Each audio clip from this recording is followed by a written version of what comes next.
Herkese merhaba, kanalıma hoş geldiniz. Bugün sizlerle geçen sene çektiğim ve sizin de çok beğendiğiniz, bu yüzden bu sene çekmeye devam ettiğim bir video ile karşınızdayım.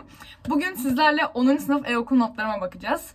Şöyle ki sınav haftasını yeni bitirdik ve hemen böyle tatile girdik. O yüzden arada böyle bir iki tane çok ufak açıklanmayan notlarım var ama genel olarak sınavlarımın tümü açıklandı. Ve genel olarak hani ben sınavlarımdan memnun muyum değil miyim sizlerle bunlardan konuşacağız. Geçen sene, her sene bunu diyorum aslında. Sınavlar beklediğimden daha zor geliyor her sene. Ama yine de belli bir çalışma düzenine sahip olduğum ve hani bunu gerçekten disiplinli bir şekilde devam ettirdiğim için sanırım sınavlarda zorlansam da yine de başarılı olmaya yakın oluyorum. En azından hedeflerimi az çok tutturabiliyorum diye düşünüyorum. Bu yüzden de sizinle bugün 10. sınıfın ilk sınavları, Galatasaray Lisesi'ndeki ilk sınavları nasıl geçti? Biraz bundan bahsedeceğim. Yani aslında çok da laf uzatacak bir şey yok. Sadece sınavlarımı söyleyeceğim ve neden bu şekilde geldi notlarım.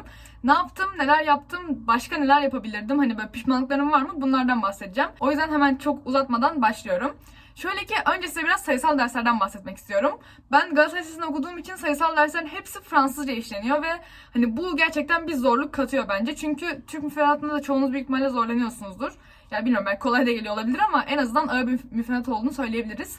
Bir de bunu aynı şeyleri sadece Fransızca dilinde görmek bence biraz daha ağır oluyor tabii doğal olarak. Ama yine de çok zorladığını söyleyemem. Hani çok çalışıyorum ama halledebiliyorum en azından. Bu yüzden sayısal derslerine başlıyorum. Öncelikle kimyadan başlayayım çünkü kimyadan 100 aldım. Kimyada bu seneki konular bence geçen seneye göre çok daha kolay, böyle çok zevkli geliyor bana. İşte mol vardı, atomik kütle vardı. Onun gibi işte bir de bu işte kütle korunumu kuralları falan vardı sınavda. O yüzden genel olarak çok hani eğer işlemlerini ve formüllerini biliyorsanız, birkaç tane de soru çözdüyseniz hepsini yapabiliyordunuz. Bu yüzden de ben çalıştığım için, ki hatta son gün çalışmıştım öyle hatırlıyorum. Evet, son gece bırakmıştım bunu. Son gece çalışmış olmama rağmen 100 almayı başardım ve bu demek ki hani kimya gerçekten kolaymış bu sene ilk konularda demek oluyor. Ama sanırım ilerideki konular bu kadar kolay değil. O yüzden hani bu önümüzdeki çeyrekte biraz daha kimyaya asılmam gerekebilir diye düşünüyorum. Bunun dışında ikinci bir sayısal ders olarak fizik var. Fizikten aldığım notu çok gurur duyuyorum çünkü öncelikle şunu anlatayım. Ben ortaokulda da hani lisede de şu an hiçbir zaman elektrik konusunu tam olarak kendime güvenerek anlayamadım. Her zaman işte bu devreler, işte paralel, seri bağlı devreler falan bende her zaman böyle yarım yamalaktı ve hiçbir zaman kendimden emin olamadım bu konularda. Bu sene de ilk konunun elektrik olduğunu öğrendiğimde o kadar şaşırmıştım, yani o kadar böyle şok olmuştum ki anlatamam size. O yüzden hani çok da geriliyordum sınavlardan. Ama işte kendim çalıştım anlamadım. Kaç kere çalıştım anlamadım. En sonunda işte arkadaşlarım falan anlattı. Bir şekilde o şekilde anladım yani. Ondan sonra anladıktan sonra ama iyi anlamışım. Hatta hani böyle ne bileyim, ilk başta etkinlikleri çözemiyormuşum, işte soruları yapamıyormuşum gibi gelse de bir süre sonra işte benzer sorular çözdükçe zaten anlamaya başladım ve bu şekilde sınavdan 93 aldım. Ama 93 alma şeklim de çok komik. Hani son soruda böyle bir yanlışım vardı. Büyük ihtimalle oradan kırmış 7 puanı. O soru tipini ben daha önce öğretmenin verdiği kitapçıkta da yanlış yapmıştım. Anlamamıştım. Sonra birine sormuştum. Anlamış gibiydim ama hani çok da zaten zor bir soru çıkmaz ama sınavda diyerek biraz da yani şey yapmıştım. Ve boşluğuma gelmişti.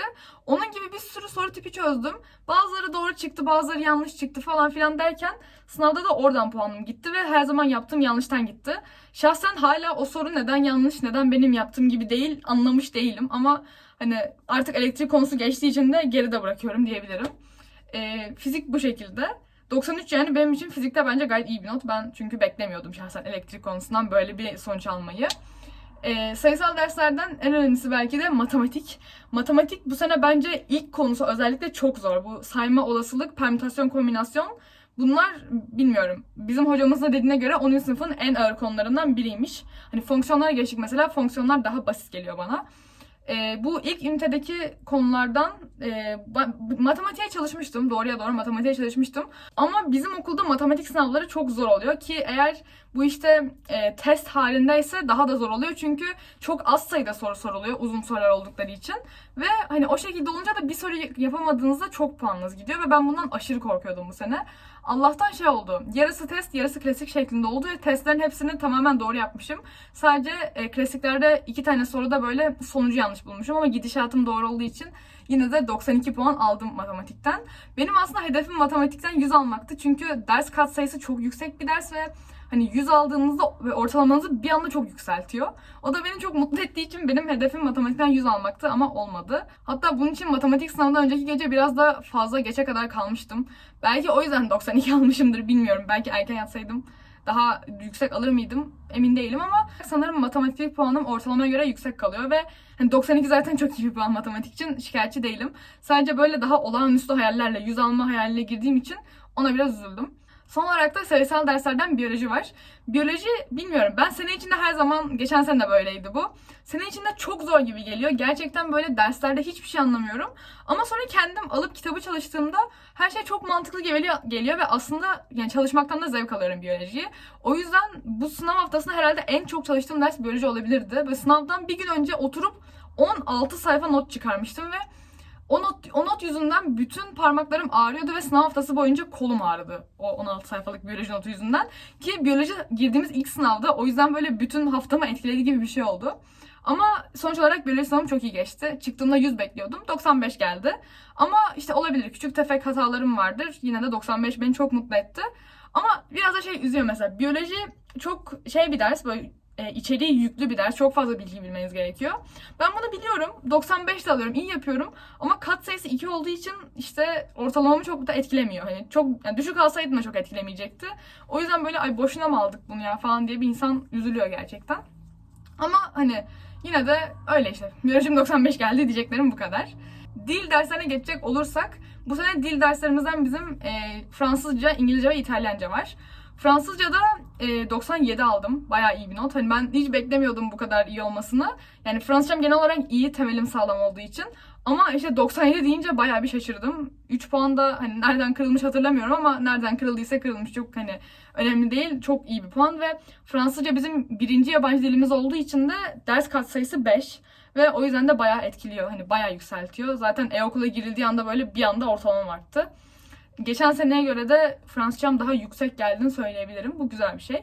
İngilizce sınavımız daha açıklanmadı ama çok korkuyorum İngilizceden. Çünkü bu sene C1 seviyesinde görüyoruz İngilizceyi. Ve bu yüzden de sınavlar çok zor oluyor. Hani oluyormuş, biz böyle duymuştuk. Gerçekten de oluyor ilkinde gördüğümüze göre. İyi geçti gibi ama yine de sanki çok fazla hatam çıkacak gibi hissediyorum. Bu yüzden İngilizce beni biraz korkutuyor ve daha açıklanmadı. Ve daha konuşma sınavını da vermedim. O yüzden o da biraz geriyor beni. İtalyanca var bir de dil olarak. İtalyanca'da da aslında ben kendimden çok umutluydum. Ya ben sene başından beri işte hem okulda görüyorken hem de kendim çalışayım, biraz da yani gelişsin diye böyle bir imkanım varken İtalyancayı çalışıyorum. O yüzden de hedefim aslında 100 almak falandı ama bir konuyu böyle tamamen yanlış anlamışım ve sınavda da çok büyük bir puan kaplıyordu o soru tipi. O yüzden o konuyu yanlış anlayınca böyle oldu. Bir anda 12 puanım gitti o sorudan. 88 almış oldum. O yüzden bu biraz beni sinir etti ve sınav kağıdımı gördüğümde şok oldum. Yani tabii ki 88 düşük bir puan değil. Ama hani sonuç olarak işte kendime çok güvendiğim bir derste, 100 beklediğim bir derste 88 alınca biraz üzüldüm. Ama en azından şöyle düşünüyorum. Böyle bildiğim ama dikkat hatası olarak yaptığım bir yanlıştan kaybetmek yerine böyle bir yerden kaybedince en azından bir şeyler öğrenmiş oldum. Bu yine bence kısmen daha az sinir bozucu. Dil derslerim bu şekildeydi. Sırada sözeller var. Sözel dersler Türkçe işleniyor tabii ki. Bu yüzden aslında çalışması daha kolay ve otomatik olarak sanki böyle ortalaması daha yüksek gelecek gibi hissettiren dersler.